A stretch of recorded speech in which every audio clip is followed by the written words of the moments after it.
Dear listeners, if you feel lost with English, its grammar or vocabulary, I'm here to help you. The Afterclass Report is a collection of recordings that will explain to you the most important aspects of the language.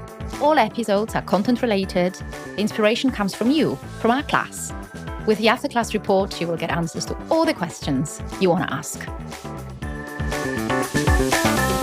Any foreign language will never be studied if you don't understand the true nature of it. And this is exactly what happens to English. So any language, and English in this particular, is formed through words, through grammar. But these are just the technical terms, I would say. What makes the language is history behind it. It is people. It is their traditions. It is the idiomatic expressions. I have repeated that on numerous occasions, and also proverbs. Proverbs are called to be these words of wisdom because they are repeated from generation to generation, usually by the elderly people. And you know what they say? They say that in any phrase, any gossip, there is a grain of truth. Of course, proverbs can hardly be called gossip, but they are these parts of the element, really old part of the language, but they form the language. And without knowing proverbs in English, you will never understand the full nature of it, the true nature of it.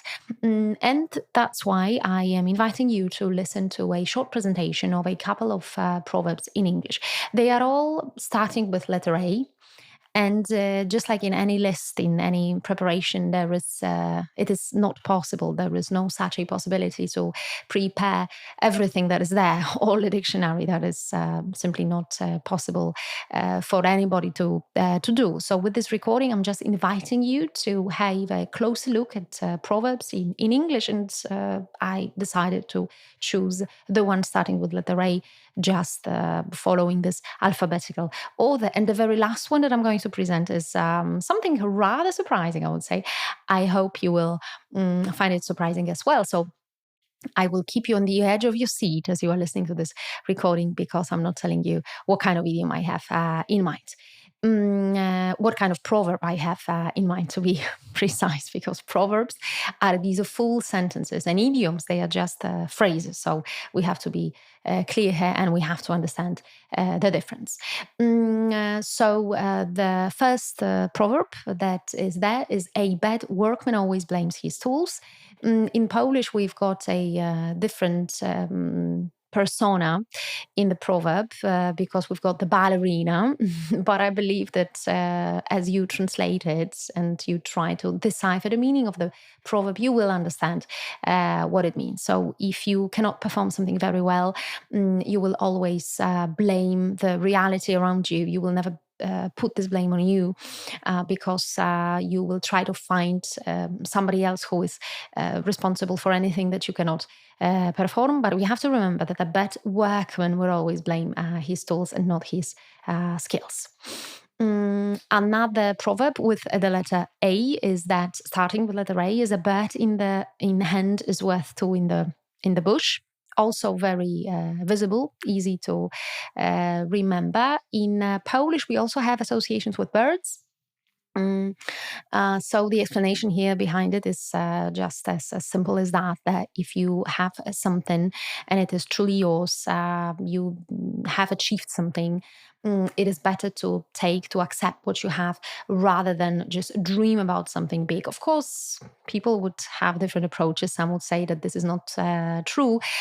As I introduced proverbs at the beginning of this recording, I said that they are words of wisdom. This is what they are called in the language. Any language is a fantastic means of communication, and this area for discussion.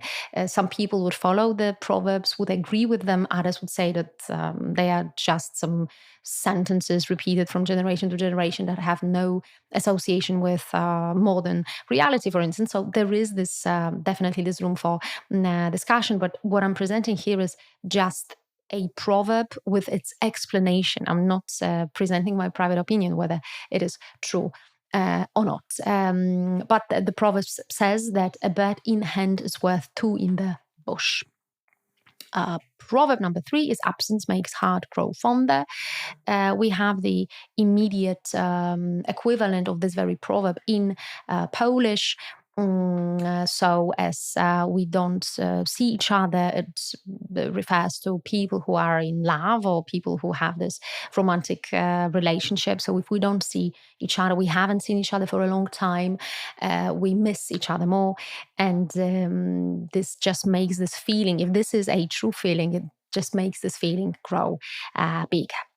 Action speaks louder than words. The very same proverb as we have in Polish. I would say that this is this word for word translation as we translate it from English into Polish. We would have this word for word translation. So in other words, it says that it actually doesn't matter what you say, but what you do matter. So it is easy to use very big words, but what is more difficult in life is to actually show with your actions, with your performance, that you care, that you believe in something, rather than just say it because it is the easier thing to do.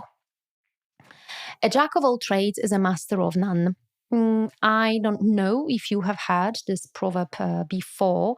I don't know if the proverb translated into Polish is something that is easily associated.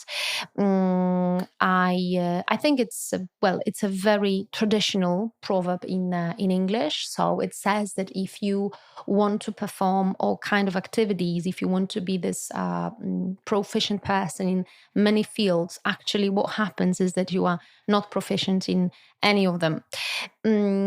I personally believe it is true. I think that we can top perform, present this top performance in one field, in two fields. But if we try to be these great sportsmen, great business people, great parents on a just private level, and many other roles that we want to perform, very often it happens that we are not good, we are not performing well in any of them.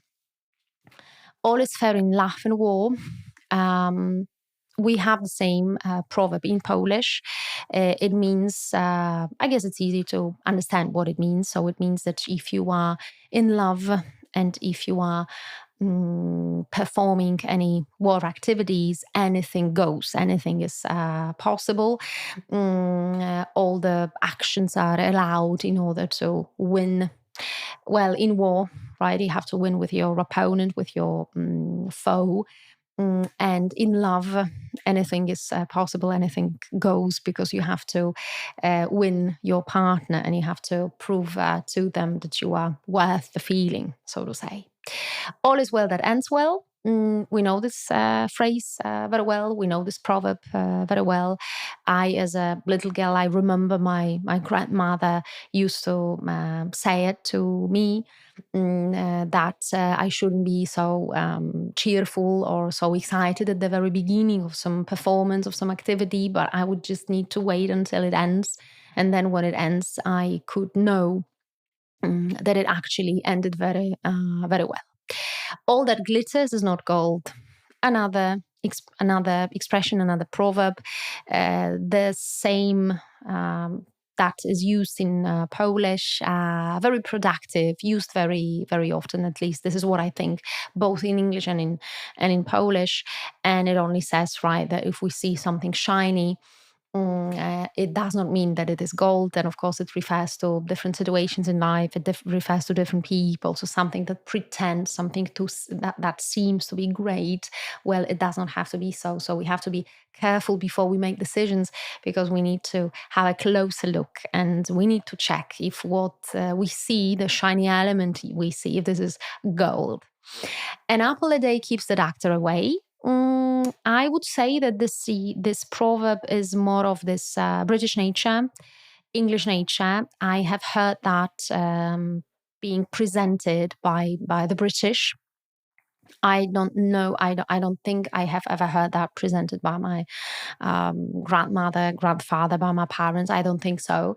But it is indeed very British, and it is repeated to little children, and parents and grandparents tell them that they have to eat good food. They have to eat fruits. And if they do so, they will simply stay healthy. An apple a day keeps the doctor away. And here it comes. Here it comes, the very last proverb that I have prepared for you. And as I said, it will be a little bit surprising.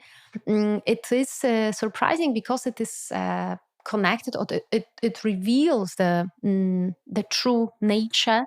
It explains the name of a very, very famous rock band, and that is the Rolling Stones. I don't know if you have ever thought about that. I don't know if you have ever discussed that, why the Rolling Stones are called the Rolling Stones, because we know this immediate translation. So there are stones that keep rolling.